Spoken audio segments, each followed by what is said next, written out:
दिया मरीज। एक वीरान अस्पताल जिसके केबिन के अंदर नीलेश रात के करीब 1 बजे कुर्सी के ऊपर बैठा बैठा सोया हुआ था। नीलेश अस्पताल का एक जूनियर डॉक्टर था और आज उसकी नाइट लगी हुई थी कि तभी अचानक उसके फ़ोन की घंटी बजी और हड़बड़ाते हुए नीलेश उठ खड़ा हुआ और अपनी आंखों को मसलते हुए उसने फ़ोन को रिसीव किया। हाँ राघव, क्या हो गया? सर, एक एक्सीडेंट का केस आया हुआ है, बहुत ज़्यादा इमरजेंसी है। एम्बुलेंस कुछ देर में पहुंचती ही होगी। कब तक आने वाली है वो मैं तब तक तैयारी रखता हूँ। सर, अभी तो मैं एम्बुलेंस में हूँ, यहाँ से हॉस्पिटल आने में लगभग 7 मिनट लग जाएंगे। सर, पेशेंट की हालत बहुत ख़राब है, एक्सीडेंट में उसका पूरा सिर फट चुका है। ओके राघव, तुम जल्दी आने की कोशिश करो। नीलेश ने कॉल कट किया और उनके आने का इंतज़ार करने लगा कि कुछ देर के बाद अस्पताल की दीवारों को चीरते हुए एम्बुलेंस की आवाज़ नीलेश के कानों तक पहुंची। वो अपने केबिन से निकलकर बाहर आया। बाहर एम्बुलेंस रुकी, जिसके पीछे से 2 नर्स बाहर उतरी और स्ट्रेचर पर उस आदमी को लिटाकर हॉस्पिटल के अंदर की ओर आने लगी। साथ साथ नीलेश भी उस आदमी के चेहरे को देखकर आगे बढ़ रहा था कि तभी मजबूती से उस आदमी ने नीलेश के हाथ को पकड़ लिया।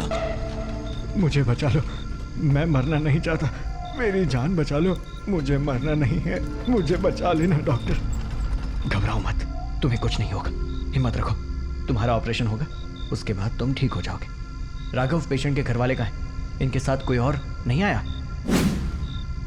सर, सड़क के किनारे एक हादसे में मिला ये, वो भी किसी अनजान आदमी ने हमें कॉल करके बुला दिया था। हम तो जानते भी नहीं है कि कौन है ये। कोई बात नहीं, इसे ऑपरेशन थिएटर में लेकर जाओ, मैं 1 मिनट में आता हूँ। नीलेश अपने केबिन में जाकर अपना आला उठा रहा था, तभी उसे अपनी हथेली में दर्द का एहसास हुआ। उसने जब देखा तो उसके हाथ में नाखून गड़े हुए थे और हाथ से खून बह रहा था। ये खून कैसे निकलने लगा? ओह माय गॉड, उस पेशेंट ने मेरा हाथ पकड़ा था, लेकिन इतनी मजबूती से कि उसके नाखून मेरी हथेली के अंदर घुस गए। खैर छोड़ो। इतना कहकर नीलेश भागता हुआ ऑपरेशन थिएटर में चला गया, जहां ऑपरेशन के लिए तैयार उस आदमी को लिटाया हुआ था। लेकिन उसकी हालत ऐसी थी कि बच पाना मुश्किल था, और हुआ भी यही। जैसे ही नीलेश ऑपरेशन थिएटर के अंदर घुसा, उस मरीज ने नीलेश की आंखों में देखकर दम तोड़ दिया।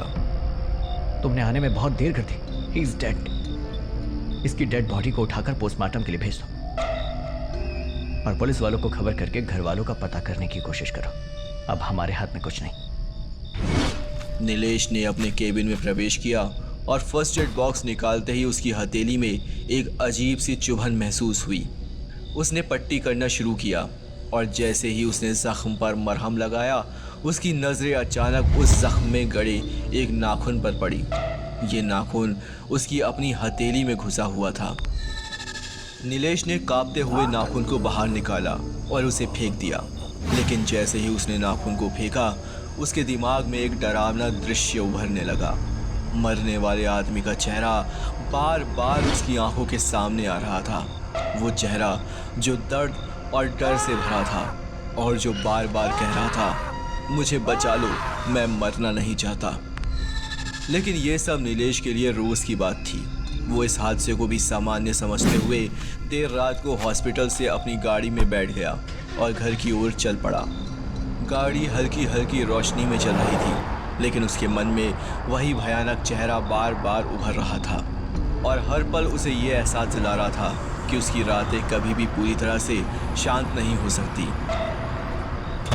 तभी अचानक वीरान सड़क के बीच कोई उसकी गाड़ी को रोकने के लिए नीलेश को हाथ देता है।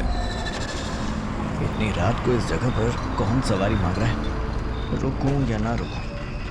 अपने आप रहता, ऐसी जगह पर गाड़ियां रोकना ज़रा भी ठीक नहीं। नीलेश ने सही निर्णय लिया और तेज़ गाड़ी को भगाता हुआ वहां से जाने लगा। फिर जैसे ही उस आदमी से क्रॉस हुआ तो अपने शीशे में नीलेश को उसका चेहरा दिखाई दिया, जो कि उसी मरे हुए आदमी का था जिसे वो हॉस्पिटल में बचाने की कोशिश कर रहा था। वो तो मर चुका है, ये कैसे संभव है? फिर नीलेश ने अपनी गाड़ी के पीछे देखा तो वो आदमी भागता हुआ उसका पीछा कर रहा था। ये मेरा पीछा क्यों कर रहा है? ये क्या हो रहा है? मेरे तो कुछ समझ नहीं आ रहा, मुझे इससे बचना चाहिए। तुरंत ही नीलेश ने अपनी गाड़ी की रफ्तार और तेज कर दी, लेकिन पीछे आ रहा वो आदमी भी नंगे पैरों से उतनी ही तेज भागने लगा। तब अचानक नीलेश के सामने एक बड़ा सा ट्रक आ गया, जिससे बचने के लिए नीलेश ने अपनी गाड़ी बाईं तरफ मोड़ी और अचानक जोर के ब्रेक मारे तो उसकी गाड़ी रपटते हुए एक पेड़ के पास जा गिरी, जिस हादसे में नीलेश के सर पर चोट आई, लेकिन वो होश में था और अधमरी हालत में अपनी गाड़ी से बाहर निकला। क्या हो गया ये?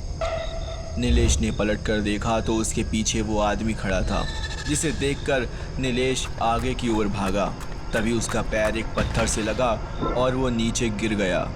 तुम तो मर चुके थे, तुम वापस कैसे आ सकते हो? मैंने तुमसे कहा था कि मुझे मरने मत देना, लेकिन तूने मेरी जान नहीं बचाई।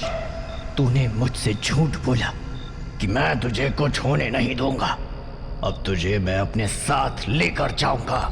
नहीं, इसमें मेरी कोई गलती नहीं है। लेकिन तुझे मैं अपने साथ लेकर जाऊंगा। नीलेश घसीटते हुए पीछे की ओर भाग रहा था। उसकी सांसें तेजी से चल रही थी और उसका दिल दहशत से धड़क रहा था। अचानक उसकी पीठ एक ठोस पेड़ से जा टकराई और वो एक कदम भी आगे नहीं बढ़ सका। उसी क्षण एक अज्ञात ताकत ने उसके शरीर में प्रवेश कर लिया। आत्मा ने नीलेश को नियंत्रित कर लिया और उसे खींचते हुए एक ऊंची पहाड़ी की ओर ले गई। नीलेश की आत्मा उसके शरीर में युद्ध कर रही थी। वो खुद को रोकने की पूरी कोशिश कर रहा था, लेकिन आत्मा की शक्ति ने उसे मजबूर कर दिया। उसने अपनी पूरी ताकत लगाकर पहाड़ी से कदम पीछे की ओर खींचे, लेकिन आत्मा की दुष्टता उसे एक गहरी खाई की ओर धकेल रही थी। नीलेश ने अपनी इच्छा के खिलाफ अपने शरीर को खाई की ओर झुका देखा और अंततः खुद को रोक नहीं पाया। आत्मा ने उसे खाई में धकेल दिया और जैसे ही वो गहरी खाई में कूदा, उसके दर्द और डर की चीखें वायुमंडल में गूंजने लगीं।